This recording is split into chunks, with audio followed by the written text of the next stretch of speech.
G'day kids, welcome back to the Beatbox Philosopher channel. Today I'm going to teach you Clikadypop beatbox, and the only reason I call it that is because I don't know what other name you should give this. Here's the beat. 1, 2, 3, 4.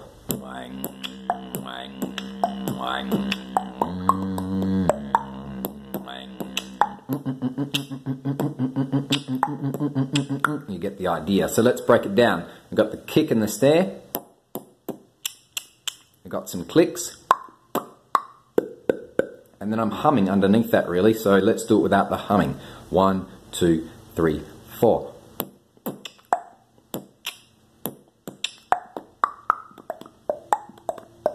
With the hum, 1, 2, 3, 4.